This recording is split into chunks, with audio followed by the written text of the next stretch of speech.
बिस्मिल्लाहिर्रहमानिर्रहीम। मैं यूसुफ मीरा फारूकी और आप देख रहे हैं कॉरेस्पोंडेंट चैनल।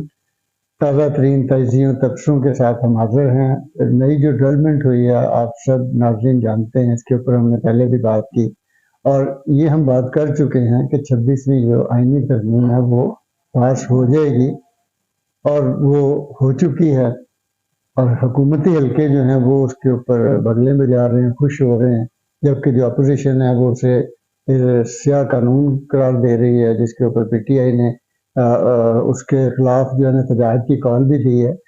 तो लेकिन हम जो है ना बुनियादी उस पर जाएंगे कॉन्स्टिट्यूशनली कि इस तरमीम के जो है मुल्क को, सियासी जमातों को और जो अदालतों में मुकदमात हैं उसके ऊपर क्या असरात पड़ेंगे। हम इसके ऊपर बात करेंगे तारिक रशीद साहब से।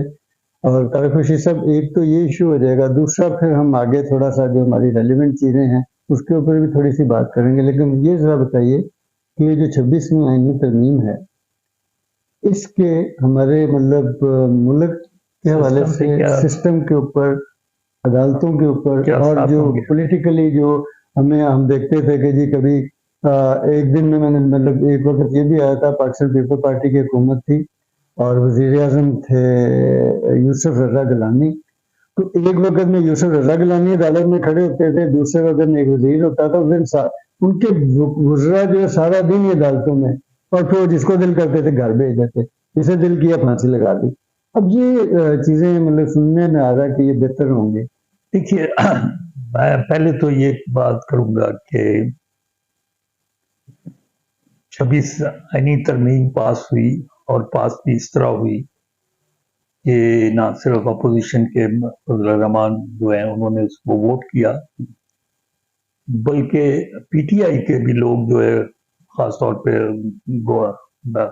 एडवोकेट गोहर और वो 11 लोगों की बात करते जो असद कैसर थे, ये जो अपने फजल रहमान साहब के साथ मुलाकात कर रहे थे और कोशिश हो रही थी कि कंसेंसस बिल्ड हो जाए। वो लोग जो हैं उन्होंने यहाँ तक कहा कि तकरीबन 99% तक हमारा इत्फाक हो चुका है, 0.1% बाकी रह गया था। खैर एनीवे, लेकिन होता ये है कि हम पहले भी, मैं तो बड़ी वाज़े तौर पे ये तफरीक कर रहा हूँ कि पीटीआई के अंदर 2 वाज़े धड़े वजूद ला चुके हैं। बल्कि अब 3 तकरीबन जो है ना, एक वो हैं जो मॉडरेट हैं और एक वो हैं जो जिनको हॉक्स कहा जा सकता है या जो इंतहा पसंद है और वो हर इशू पे हर पार्टी के साथ लड़ने को तैयार रहते हैं। तो ये जो सूरत हाल है, इसमें आप जो बात कर रहे हैं कि उसको 26 आईनी तरमीम के पास होने के बाद ये चीजें तो डिस्कस हो गई, फ्यूचर जो है नहीं, वो उसके खिलाफ एक एहतजाज होगा, तो वो इसलिए नहीं हो सकता कि बुनियादी तौर पे जो तरमीम पास हुई, मैंने कहा ना कि 99% अगर आप उस पर से इत्फाक कर चुके हो तो फिर 1% के लिए तो आपकी लड़ते सियासत जो है वो मुमकिनात का खेल है और उसमें ले और दे की बात होती है। दूसरे ये है कि इतनी दफा के एहतजाज की कॉल के बाद हम देखते चले जा रहे हैं कि वो जो एक परसेप्शन था कि जी पीटीआई एक इंतहाई मकबूल जमात है, वो एरोड हो रहा है। हाँ, ये ठीक है, ये बिल्कुल सही बात। 26वीं आईनी तरमीम अब आते हैं उसके कंटेंट्स पे। बेसिकली बात फिर वहीं से करनी पड़ेगी कि बार बार पीटीआई के लोग अपना गैर सियासी होने का जो तासर है उसको जाहिर करते हैं। देखिए, इन्होंने जो इनका कह लीजिए हमदर्द था, जो इनका इनके साथ कह लीजिए एक नजरियाती या एक सोच की उसके साथ हमआहंगी थी, इन्होंने उसको बर्बाद किया है। फैज हमीद से शुरू होता है, बाजवा से चलता हुआ ये बात आके जस्टिस मंसूर अली शाह पे खत्म होती है। जस्टिस मंसूर अली शाह, इसमें कोई शक नहीं, बहुत काबिल जज हैं और उनको, और माजी में उन्होंने लेकिन वो अपने इनके आप को साथ मिल बिल्कुल, के या जो भी हुआ हाँ, वो उन्होंने अपने आप को खासा इंडिपेंडेंट रखा था। था। लेकिन अब वो एक फैसला जो आया, अब क्या लीजिए उसमें ये जो सीटों का था, रिजर्व सीट्स का जो फैसला था, वो उस फैसले पे इतराजात हुए। बिल्कुल इसी तरह जैसे काजी फायज ईसा का जो बल्ले को छीनने का वो जो फैसला पेशावर हाई कोर्ट का था, उसको बहाल रखने पे काजी फायज ईसा के ऊपर इतराजात हुए थे। तो जब कोई भी फैसला आता है तो उस पर कोई बेनिफिशरी होता है और किसी के एडवर्स होता है वो, और जिसके एडवर्स होता है वो उस पर तनकीद करता है, उसका राइट है, कोई मसला नहीं है इसमें, कोई फिक्र वाली बात भी नहीं है।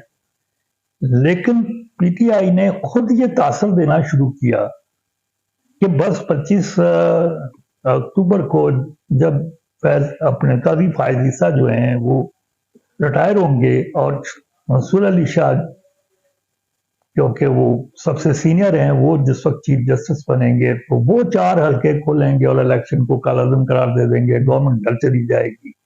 बिल्कुल ऐसे ही जैसे ये कहते थे कि जो ही बाजवा रिटायर होगा और फैज हमीद जो है वो बन जाएगा चीफ ऑफ स्टाफ बन जाएगा और बस फिर गवर्नमेंट, हम तो अगले 10 साल रहेंगे इक़्तिदार में। ये जो पीटीआई का हल्कापन है, आप देखिए 26वीं आईनी अमेंडमेंट हो या वोट ऑफ नो कॉन्फिडेंस, आखिर वक्त तक ये सस्पेंस रहा कि ये पास होगी या नहीं होगी। कहीं भी गवर्नमेंट के हल्के या पीपल्स पार्टी या नून लीग ने ये तासर बिल्ड करने की कोशिश नहीं की कि ये तो सारे हमने इतने खरीद के रखे हुए हैं या इतने हमारे साथ मिल चुके हुए हैं, बल्कि कोशिशें आखिरी लम्हे तक बिलावल भुट्टो की जारी रही। अब आखिर पे यकीनन एक तासर उभरा कि अगर मौलाना फजलुर रहमान नहीं साथ देते तो तब भी बंदोबस्त हो चुका हुआ है कि वो अमेंडमेंट पास हो जाएगी। लेकिन अमेंडमेंट जिस वक्त पास हुई तो आप देख लीजिए कि वहां पे मार्जिनल 2 वोटों के फर्क से पास हुई है। और बार बार ये साबित हो रहा है कि अगर पीटीआई सियासी अमल में एक मुस्बत रवैया इख्तियार करे तो चीजें मुख्तलिफ हो सकती हैं। अब भी पीटीआई फिर वही एक नेगेटिव अप्रोच के साथ चल रही है, लेकिन अमलन ये है बल्कि क्या कि वो प्लान जो बुनियादी तौर पे पीटीआई जाहिर कर रही थी कि 25 को मंसूर शाह साहब आएंगे और वो चीफ जस्टिस बनेंगे और फिर वो इलेक्शन का प्लान फेल हो गया। क्या ये मतलब ये तासर मतलब पीटीआई ने अपना एक पार्लिमानी किरदार जो था जिसे उसे पार्लियामेंट में अदा करना चाहिए था, जो जब से ये इमरान खान साहब जब भी कभी एमएनए बने, इनकी हुकूमत आई है, ये अपोजिशन में हुए हैं, तो इन्होंने वो पार्लियामानी किरदार आज तक कहीं पार्लियामेंट में नहीं अदा किया। ये स्टेट को प्रेफर करते हैं। यहाँ भी इन्होंने अपना वो मौका गंवा दिया अब आके उसमें शामिल ना होके। तो इससे तो ये जाहिर होता है कि ये कभी भी पार्लियामेंट मतलब ना जमात रही है ना कोई सियासी जमात रही है। बेसिकली मैं वहीं पे थोड़ा सा इसमें इख्तिलाफ करूंगा। मैंने कहा कि पीटीआई के अंदर अब ऐसा एलिमेंट आ चुका हुआ है जो मॉडरेट है, जो चाह रहा है कि सियासी अमल आगे बढ़े। इमरान खान है वो तो नहीं, उसमें बुनियादी किरदार जो रुकावट है वो इमरान खान है। अच्छा, इमरान खान समहाउ उनके ज़हन में यह है कि वो बहुत पॉपुलर हैं और अपनी उस पॉपुलैरिटी की बुनियाद पे वो सारों को तहस नहस कर देंगे। वो भूल रहे हैं कि 18 का इलेक्शन वो नहीं जीते थे। 18 का इलेक्शन तमाम एस्टेब्लिशमेंट की सपोर्ट के बावजूद 1/3 वो नहीं ले सके। 1/3 क्या, वो एक एब्सोल्यूट मेजॉरिटी भी नहीं ले सके थे और उनको एमक्यूएम और मिलाना पड़ा लोगों को साथ मिला के 2 वोटों के साथ खड़ी थी इन लोगों को साथ लेके तो हुकूमत आए थे। तो बेसिकली तो उन्हें एब्सोल्यूट मेजॉरिटी ना पहले मिली है और ना अब मिली है, ना मुझे मुस्तकबिल में कहीं मिलती नजर वो तो खैर बिल्कुल ही नहीं है ना। सर फ्यूचर पे हम आते हैं, फ्यूचर पे आए जरा कि ये जो आईनी तरमीम तो हो गई, पास हो गई, आगे ये जो मतलब उसके जो फायदे हैं वो किधर मतलब आप देखते हैं? आईनी तरमीम का पहला फायदा तो मैंने आपको गिनवा दिया ना, कि वो जो प्लान पीटीआई समझ रही थी कि वो हो जाएगा, वो तो फेल हो चुका। अब कोई हुकूमती तब्दीली नहीं होने जा रही।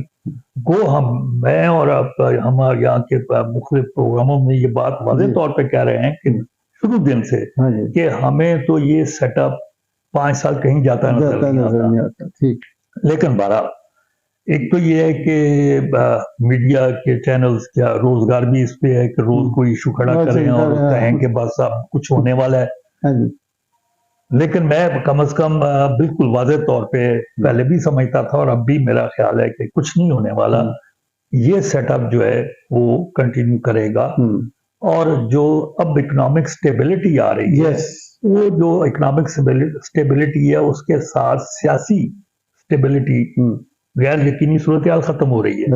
अब एक सियासी इस्तेहकाम जो है वो भी उभरेगा और जब वो सियासी इस्तेहकाम उभरेगा तो आपके बेहतर होते हुए माशी इशारे जो हैं वो आपके मुल्क में इन्वेस्टमेंट भी लाएंगे। और जैसे ही अभी सीईओ की कॉन्फ्रेंस हुई, ये एक बहुत बड़ी डेवलपमेंट हुई है और इसमें कितने वादे वहीद हुए हैं, कितने वो साइन हुए हैं। देखिए ना, आप पहले एक प्रोग्राम के लिए बार बार दौड़ के जा रहे थे IMF के साथ, लेकिन अब जो न्यूज़ आ रही है वो IMF भी आपको मजीद पैसे देने की बात कर रहा है, वर्ल्ड बैंक आपको दे रहा है, आपको एशियन डेवलपमेंट बैंक के से आ रही हैं। इसी तरह चीजें जो हैं वो आहिस्ता आहिस्ता फिर जो वैसे बायलैटरल कंट्री से जो इन्वेस्टमेंट है वो भी उसमें भी तेजी आती नजर आ रही है। इवन जो रिमिटेंस हैं पाकिस्तानियों की बैरून मुल्क से, उनमें एक अच्छा खासा इजाफा नजर आया। आप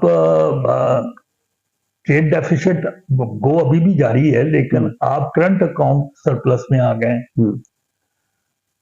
तो ये सारी डेवलपमेंट जो है वो अब कह लें सॉलिडिफाई होंगी, मुस्तहकम होंगी, मजीद इनमें इस्तेहकाम आएगा। ये तो एक बेनिफिट तो ये होगा। दूसरा बेनिफिट मैं कहना, सियासी वो गैर यकीनी सूरत हाल में कमी आएगी। उसके बाद ये जो अभी सूरत हाल बनी उसमें याया अफरीदी साहब जो है वो बन गए।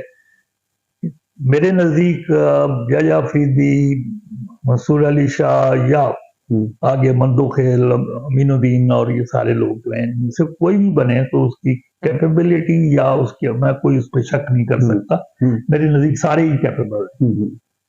लेकिन बुनियादी तौर पे याया अफरीदी ने के बनने की वजह यह है कि उन्होंने एक अपना एक एफिलिएशन किसी के साथ नहीं बनाई, वो एक इंडिपेंडेंट सोच के साथ दरमियान में मौजूद रहे और अपनी एक आजादाना सोच का इजहार करते रहे। वो ना काजी फायज ईसा के ग्रुप में शामिल थे, ना वो मंसूर अली शाह के ग्रुप में शामिल थे।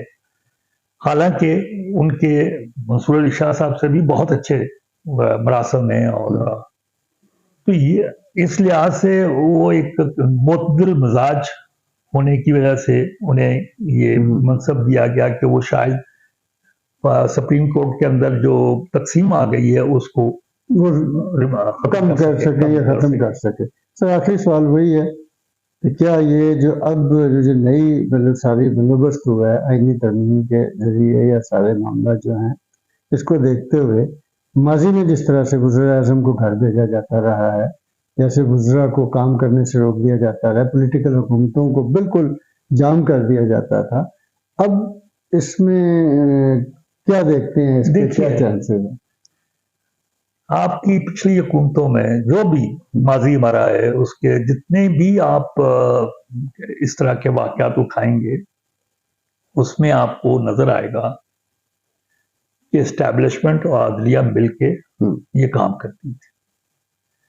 अब एस्टैब्लिशमेंट और मौजूदा सियासी सेटअप के दरमियान एक इक्वेशन बन चुकी है और अदलिया से जो एक मुखालफत वाला एस्टैब्लिशमेंट प्लस गवर्नमेंट के खिलाफ जो मुखालफत का तासर उभर रहा था उसको 26वीं अमेंडमेंट ने जाहिर कर दिया।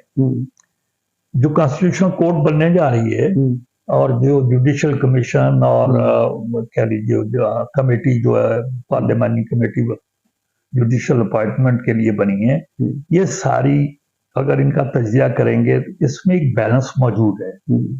ये नहीं होगा कि इसमें नून लीग के जज आ जाएं या पीपल्स पार्टी के जज आ जाएं या किसी का होना भी चाहिए, लेकिन ये रास्ता रोक दिया गया है। अब वहां पे अपोजिशन और गवर्नमेंट की या समझ लिए दोनों ईवान की सारी पार्टियों के दरमियान एक कंसेंसस होगा तो चीजें आगे बढ़ेंगी। ये बजाते खुद जब आप मुख्तलिफ सोच के लोग बैठ के किसी इशू को डेलिब्रेट करते हैं, उस पर सोच विचार करते हैं, तो उसमें से हमेशा एक बेहतर रास्ता निकलता है। उम्मीद है और उसके लिए कह लीजिए कि आसार मौजूद हैं, जिसकी वजह से ये उम्मीद कर रहे हैं कि ये मामला जो हैं वो बेहतरी की तरफ जाएंगे। और जो तासर पीटीआई कह रही है कि कोई प्रोटेस्ट होगा, वो इसलिए नहीं होगा कि आप अभी जब हलफ उठाते हैं या अफरीदी साहब तो आपके वो जो कहते थे कि मैं 3 दिन बाद इस्लामाबाद आ रहा हूँ, वो गंडापुर साहब तो वहां पे उनको वेलकम करने के लिए बैठे हुए थे। तो ये नहीं हो सकेगा। हमेशा जब तहरीकें चली हैं या कोई तब्दीली आई है, उसकी बैक पे एस्टेब्लिशमेंट की तबकी शामिल रही है और उसमें कह लीजिए कि मुख्तलिफ जमातें जो हैं इकट्ठी हुई हैं। यहाँ पीटीआई अभी तक तो कम से कम मतलब नाकाम होती नजर आ रही है कि एक बड़ा कंसेंसस बिल्ड कर ले।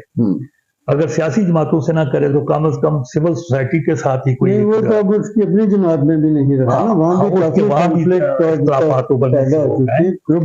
तो मुझे तो मुस्तकबिल में इमरान खान की ना सिर्फ पॉपुलैरिटी एरोड होती नजर आ रही है, बल्कि मुझे इमरान खान का किरदार भी जो है सियासत में वो नहीं नजर फेड होता हुआ नजर आ रहा है। नहीं नजर। ठीक है, बहुत शुक्रिया नाज़रीन, आपने ये जो ताज़ा डेवलपमेंट इसके ऊपर बात सुनी। तारिक साहब के मुताबिक कि कुछ नहीं होता, कोई पीटीआई जो है कहीं जलसा निकाल सकेगी, जुलूस में कोई बदल मोमेंटम को कोई मूवमेंट नहीं पैदा कर सकेगी, ना कोई तारक पैदा कर सकेगी। उसकी वजह जो बताएगी है वो ये है कि उसकी अपनी जमात में ही इतने ज़्यादा ग्रुप बन चुके हैं कि अब वो इस पोजीशन में ही नहीं रही कि कहीं किसी जगह पे अपनी पार्ट शो कर सके। और ये रियलिटी भी है, ये सिर्फ तारिक साहब ही नहीं कह रहे, जो दुनिया भर के इस वक्त तजिया लगा रहे हैं, पाकिस्तानी तजिया लगा रहे हैं, जो हम सुनते हैं देखते हैं वो सामने आ रहा है, जो सामने आ रही। तो उसकी जमात के जो लोगों का आपस में जो सर फटोल भी नजर आ रहा है मुख्तलिफ सोशल मीडिया पे कि जो उनके इमरान खान के जो थोड़ी सी कोई पैचअप की बात करता है तो उसी कारकुन उसको गालियां में निकालने तक के आ गई। तो इस हवाले से तो ये जो है वो कोई ऐसी तहरीक नजर नहीं आ रही जो हुकूमत को डैमेज कर सके। दूसरी बात जो तारिक साहब ने की कि ये हुकूमत जो है 5 साल पूरे करेगी, उसके जो है वो सारे मामला जो है ना बेहतर जा रहे हैं, क्योंकि स्टैब्लिशमेंट और वो एक पेज पे माशी इशारे जो हैं वो बेहतर हो रहे हैं, लॉ एंड ऑर्डर की सूरत हाल बेहतर हो रही है, पाकिस्तान में महंगाई की जो सूरत हाल है वो कम हो रही है। ये सारे वो मामल है जिससे हम कह सकते हैं कि ये हुकूमत अब स्टेबल है और आगे मुल्क भी जो है ना वो बेहतरी की तरफ जाएगा। आखिरी बात जो सुप्रीम कोर्ट के हवाले से है, अगर ये जो बेंच बने हैं, जो आईनी बेंच बनेंगे, तो उसमें जो आईनी मुकदमात हैं वो उसमें जाएंगे, 40% के करीब बता रहे हैं।